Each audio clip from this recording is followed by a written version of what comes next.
ఈ రోజు ట్రేడ్ ఎలా చేయబోతున్నానో చెప్తానండి. ముందుగా ప్రీవియస్ డే అనేది ఏమైందో తెలుసుకుందాం. ప్రీవియస్ డే అనేది గ్యాప్ అప్ అనేది ఓపెన్ అయిందండి. ఓపెన్ అయ్యి మార్కెట్ అనేది కిందకి అనేది వచ్చింది. ఇక్కడ చాలా మంది సెల్లర్స్ అనే వాళ్ళు వచ్చుంటారు. ఈ సెల్లర్స్ నీకే మార్కెట్ అనేది పైకి అనేది వెళ్ళింది. ఇక్కడ డే హైని బ్రేక్అవుట్ అనేది చేసింది కాబట్టి ఇక్కడ ఓన్లీ బయర్స్ వస్తారు. అలాగే ఈ స్వింగ్ ని విధంగా బ్రేక్అవుట్ అనేది చేసింది కాబట్టి ఇక్కడ ఓన్లీ బయర్స్ అనే వాళ్ళు వస్తారు. ఈ బయర్స్ నీకే మార్కెట్ అనేది కిందకి అనేది వచ్చిందండి. ఇక్కడ డే లోని బ్రేక్ డౌన్ అనేది చేసింది కాబట్టి ఇక్కడ ఓన్లీ సెల్లర్స్ మాత్రమే వస్తారు. ఇక్కడ సెల్లర్స్ ఉన్నారు కాబట్టి మార్కెట్ అనేది కొంచెం పైకి అనేది వెళ్ళింది. కానీ ఇక్కడ 50% రీట్రేస్మెంట్ అనేది రాలేదు. అలాగే లాస్ట్ మూమెంట్ లో ఒక ఎం ప్యాటర్న్ లాగా ఫామ్ చేసి ఇక్కడ బ్రేక్ డౌన్ అనేది చేసింది. ఇక్కడ ఓన్లీ సెల్లర్స్ మాత్రమే ఉన్నారు. ఇక్కడ సెల్లర్స్ ఉన్నారు. అలాగే ఈ ఎం ప్యాటర్న్ లో సెల్లర్స్ ఉన్నారు కాబట్టి ఒకవేళ ఫ్లాట్ ఓపెన్ అయితే మనం బయింగ్ సైడ్ అనేది ట్రేడ్ అనేది తీసుకుందామండి. ఎందుకంటే వీళ్ళ స్టాప్ లాసెస్ దీనికి మార్కెట్ అనేది పైకి అనేది వెళ్ళొచ్చు. అలాగే గ్యాప్ అప్ కేసులో మనం బయింగ్ సైడ్ అనేది ట్రేడ్ అనేది తీసుకుందామండి. ఎందుకంటే ఇక్కడ near by sellers stop losses ఉన్నాయి కాబట్టి వాళ్ళ స్టాప్ లాసెస్ తినుకుంటూ మార్కెట్ అనేది పైకి అనేది వెళ్ళొచ్చు. అలాగే గ్యాప్ డౌన్ కేసులో మనం సెల్లింగ్ సైడ్ అనేది ట్రేడ్ అనేది తీసుకుందామండి. ఎందుకంటే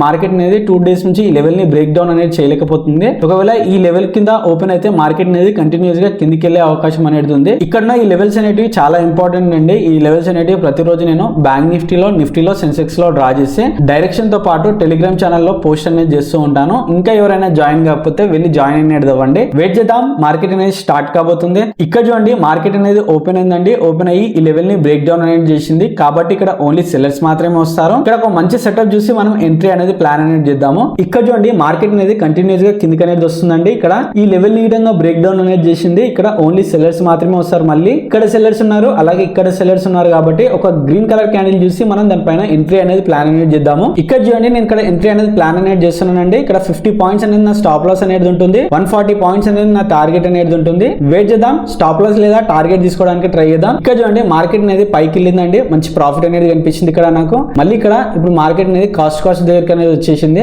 వెయిట్ చేద్దాం, వెయిట్ చేసి టార్గెట్ లేదా స్టాప్ లాస్ అనేది తీసుకోవడానికి ట్రై చేద్దాం. ఇక్కడ చూడండి నా టార్గెట్ అనేది హిట్ అయిందండి. ఇక్కడ ఆల్మోస్ట్ 150 పాయింట్స్ అనేది నేను తీసుకున్నాను. ఇక్కడ ఏం లేదండి, ఇక్కడ మార్కెట్ అనేది కంటిన్యూస్ గా కిందకి అనేది వస్తుందండి. ఇక్కడ ఈ క్యాండిల్ ని బ్రేక్అవుట్ అనేది చేసింది కానీ ఇక్కడ మనం ఎంట్రీ అనేది ప్లాన్ అనేది చేయొద్దు. ఎందుకంటే నియర్ బై క్లోజింగ్ ప్రైస్ అనేది ఉంది. అలాగే కింద డే లో గిటం ఉంది కాబట్టి వెయిట్ అనేది చేయాలి. మార్కెట్ అనేది కంటిన్యూస్ గా కిందకి అనేది వచ్చిందండి. ఇక్కడ మనకు ఓన్లీ సెల్లర్స్ మాత్రమే డ్రాప్ అయ్యారు కాబట్టి ఇక్కడ నేను ఎంట్రీ అనేది ప్లాన్ అనేది చేశానండి. ఇక్కడ నా టార్గెట్ అనేది హిట్ అయింది. ఇలాంటి చార్ట్ రీడింగ్ కాన్సెప్ట్స్ గురించి లైక్ చేసి సబ్స్క్రైబ్ చేయండి.